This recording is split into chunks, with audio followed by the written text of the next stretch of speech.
भूख रोटी की, रोटी बाजरे की, बाजरा खेत का, खेत ठाकुर का। मनोज झा ने कोई अपनी लिखी हुई कविता थोड़ी बताई है। मनोज झा ने सिद्ध रूप किया, उसको सिद्ध किया है, अतीत को दिखाया है। मनोज झा के साथ अंतर्राष्ट्रीय ब्राह्मण महासभा खड़ा है। अगर मनोज झा को कुछ भी हो जाता है तो श्रवण पांडे हमेशा इस लड़ाई को लड़ने के लिए तैयार है। बीजेपी मौन है क्योंकि बीजेपी को राजनीतिक फायदा चाहिए। उसको 2024 का चुनाव है, वो फंस चुकी है कि आखिर ये कौन सा मुद्दा आ गया। कौन है आनंद मोहन, कौन जानता है। अब चंद आए दिन उसकी लोकप्रियता के लिए, ओछी सी राजनीति के लिए नरेंद्र मोदी जी समर्थन में कहाँ है महिला के। उन्होंने अपनी बीवी को न्याय देने का काम किया।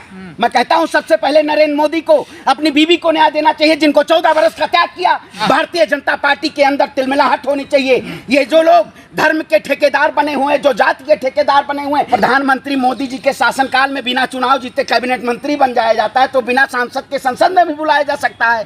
ये सिर्फ अरे भाई भारतीय जनता पार्टी फंसी तो पहले से है। आप बताइए इसमें क्या लिखा है। भूख रोटी की, रोटी बाजरे की, बाजरा खेत का, खेत ठाकुर का। बिल्कुल पहले रहा है। जो अतीत जो चीज है, ठाकुर ब्राह्मण ठाकुरों की ही जमीन रही है। उस पे सभी लोगों ने राज किया और सभी लोगों ने उस पे मजदूरी करके ऐसे जीवन यापन अपना किया है। तो इस कविता में कोई गलत नहीं लिखा गया। इसको एक संदेश दिया गया है कि जो लोग जाति और धर्म के नाम पे, मैं भी अपना संगठन है हमारा ब्राह्मण सभा, हम उससे चलाते हैं अपना, लेकिन इन्हें हम किसी समुदाय को आहत करने का काम करते हैं। और इस टाइटल पे तो मुंशी प्रेमचंद ने भी लिखी है ना। देखिए मैं फिर वही कह रहा हूँ, कभी लेखक जो होता है, लेखक एक रूप प्रदर्शित दिखाता है कि वाकई में इस देश की क्या हालात है। आज जिस तरीके से भारतीय जनता पार्टी कहती है मैं दलितों का बहुत बड़ा मसीहा हूं, मैं कहता हूं देश के दलितों को भी समझना चाहिए कि अगर भारतीय जनता पार्टी को दलितों से फायदा नहीं होता तो कल आपसे साथ भी नहीं खड़ी होगी। आज बीजेपी क्या कह रही है, बयानबाजी दे रही है। मनोज झा के साथ हैं, बिल्कुल खड़े हुए हैं। क्या दिक्कत है। मनोज झा ने कोई अपनी लिखी हुई कविता थोड़ी बताई है। मनोज झा ने सिद्ध रूप किया, उसको सिद्ध किया है, अतीत को दिखाया है। कह रहे हैं कि जो अपने अंदर है, तुम्हारे अंदर जो ठाकुर है उसे मारो। बिल्कुल किसी के भी अंदर ठाकुर हो सकता है। आपके अंदर अहम है तो आपके अंदर भी ठाकुर है। कोई जाति से ठाकुरवाद नहीं होता है। ठीक है, ब्राह्मणवाद होता अगर तो आज हम ब्राह्मण में रावण को चुनते। पर ठाकुरों को दिक्कत हो गई है। अरे भैया क्या दिक्कत हो गई है, कोई दिक्कत नहीं है। मनोज झा को दे रहे हैं देखिए। अरे भैया धमकी कौन दे रहा। मनोज झा के साथ अंतर्राष्ट्रीय ब्राह्मण महासभा खड़ा है। अगर मनोज झा को कुछ भी हो जाता है तो श्रवण पांडे हमेशा इस लड़ाई को लड़ने के लिए तैयार है। आप बताइए इस देश को क्या कराना चाहते हैं आप। इस देश में गृह युद्ध कराना चाहते हैं। बताइए इस तो आपको दिक्कत क्या है पहले से ठाकुरों को। अरे भाई हमें कोई देखिए मैं कहता हूँ, देखिए इन लोगों ने देखो सत्ता हमेशा यही लोग सोचते हैं सत्ता पे हबी काबिज रहना चाहिए। सत्ता पे काबिज होने का मकसद ये नहीं है कि किसी भी समुदाय को प्रताड़ित करना, किसी भी समुदाय को। आज सभी समान बराबर हैं। जो सरकार कहती है सबका साथ सबका विकास करेंगे, क्या वो सरकार आज इस मुद्दे पे बोलना चाह रही। कोई उनके नेता मंत्री नहीं बोलना। जहां तक कविता ही पढ़ी है ना, सिर्फ वो कविता तो किसी कवि की लिखी हुई है, वो साहित्यकार ओम प्रकाश वाल्मीकि ने लिखी है। अरे भाई तो भारतीय किताबों में पढ़ाई जाती है। भारतीय जनता पार्टी जो कहती है कि हम सबसे बड़े मसीहा इन्हीं के हैं, ब्राह्मण और ठाकुर के, जो लोग तमाम ऐसे आलोचना करते हैं, तमाम ऐसे कुछ विचारधारा के लोग हैं जो कहते हैं कि हम इनके हितैषी नहीं हैं। आज क्यों नहीं भारतीय जनता पार्टी मुखर होकर ओम प्रकाश वाल्मीकि का समर्थन करना चाहिए कि उन्होंने कविता सही लिखी। बीजेपी किसी का समर्थन नहीं, तो चुप है, गोलमोल है। अरे तो बीजेपी मौन है क्योंकि बीजेपी को राजनीतिक फायदा चाहिए। उसको 2024 का चुनाव है, वो फंस चुकी है कि आखिर ये कौन सा मुद्दा आ गया।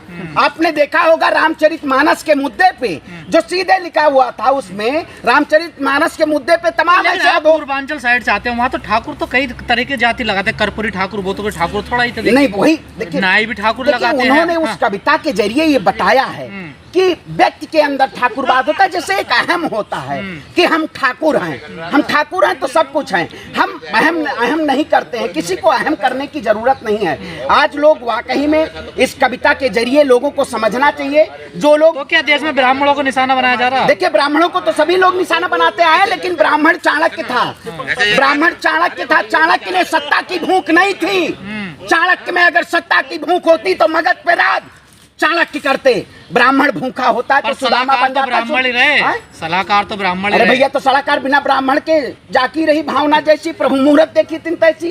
ब्राह्मण इस देश पे जिन लोगों को लगता है कि ब्राह्मण इस देश का नासूर है, तो उन्हें मैं बता देना चाहता हूं कि ब्राह्मण इस देश का हमेशा पालनहार रहा है। ब्राह्मण सबको संरक्षण देने का काम किया है, हमने हमेशा संरक्षण दिया है। आनंद मोहन को कैसे समझाओगे उनके बेटे को? कौन है आनंद मोहन, कौन जानता है? अब चंद आए दिन उसकी लोकप्रियता के लिए, ओछी सी राजनीति के लिए ऐसे ऐसे शब्दों का मैंने वीडियो देखा। एक मर्यादित शब्द होने चाहिए, लेकिन कुछ लोग फेमस होने के लिए मर्यादित शब्दों का प्रयोग नहीं करते हैं। ये अमर्यादित ढंग से, क्योंकि इनकी शाखा में बहुत सारे ऐसे लोग पढ़ाए जाते हैं।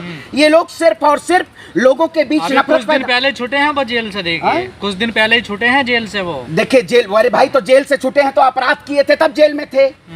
अपराधी लोग तो अपराध की बात करेंगे, लेकिन मनोज झा ने कोई गलत नहीं कहा है। मनोज झा ने सिर्फ कविता पढ़ी है। मनोज झा पढ़े लिखे आदमी है, प्रोफेसर है, कुछ गलत तो बोलेंगे नहीं भाई, उन्होंने कोई कविता थोड़ी लिखी थी। वो साहित्यकार की कविता पढ़ के बताई कि वाकई में ऐसे लोगों के अंदर ठाकुरवाद होता था। देखिए मैं ब्राह्मण हूँ, ब्राह्मणवाद नहीं। बात महिला आरक्षण से शुरू हुई थी। देखिए महिला आरक्षण को लेकर जो ओबीसी महिलाओं को कोटे की मांग को लेकर वो उन्होंने इसका एग्जाम्पल दिया था। देखिए बिल्कुल वही मैं कह रहा हूँ, उन्होंने सीधे तौर पे ये दर्शाया है कि वाकई में उन लोगों के ठाकुर जो हैं, जो अपने अंदर अहम लगाते हैं, उनका मर जाना चाहिए।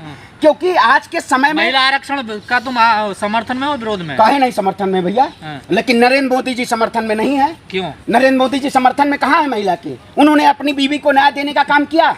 मैं कहता हूँ सबसे पहले नरेंद्र मोदी को अपनी बीवी को न्याय देना चाहिए, जिनको 14 वर्ष का त्याग किया।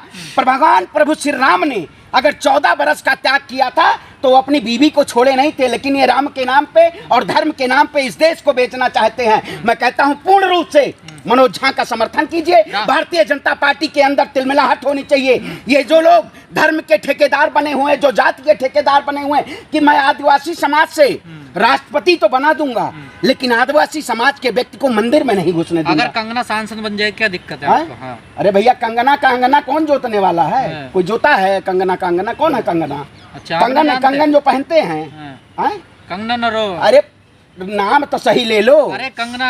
अरे तो बॉलीवुड से क्या आप सांसद जनता की सेवा करने का काम करेंगे? संसद में आए नहीं थे उस दिन। अरे भैया तो वही कहते हैं, जब प्रधानमंत्री मोदी जी के शासनकाल में बिना चुनाव जीते कैबिनेट मंत्री बन जाया जाता है तो बिना सांसद के संसद में भी बुलाया जा सकता है।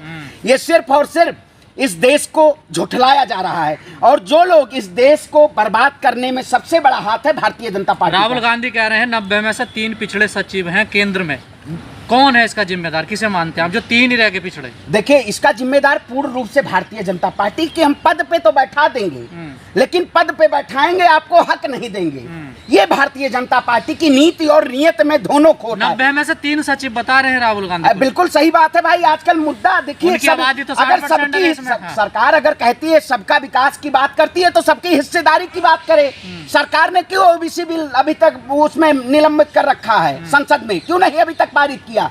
क्योंकि मोदी जी तो पोडियम के जरिए बताना चाहते हैं कि मैं ओबीसी समाज से आता हूं, लेकिन ओबीसी समाज को फायदा नहीं देना चाहते हैं। तो आज लोगों को जरूरत है, और अंतर्राष्ट्रीय ब्राह्मण महासभा पूर्ण रूप से मनोज झा के साथ खड़ा हुआ है। और जो लोग ऐसी धमकियां दे रहे हैं उनके खिलाफ हमारा संगठन उनके खिलाफ कार्रवाई करेगा और उनके ऊपर एफआईआर करेगा। ऐसे देश में नफरत की राजनीति न करें। उन्होंने एक कविता पढ़ी है, और साहित्य का हमेशा नाता रहा है, और साहित्य को आप दरकिनार नहीं कर सकते हैं। अतीत के किसी भी लेखक को आप दरकिनार नहीं सकते हैं, चाहे मुंशी प्रेमचंद जी हो, चाहे कबीरदास जी का दोहा हो। कबीरदास जी ने भी दोहा के जरिए कहा था, उन्होंने भी, कि कमल का फूल अब की बार नहीं रहेगा। मतलब कहा नहीं था, लेकिन हम कह रहे हैं अब की बार कमल का फूल अब की बार सत्यानाश होकर रहेगा। चलिए।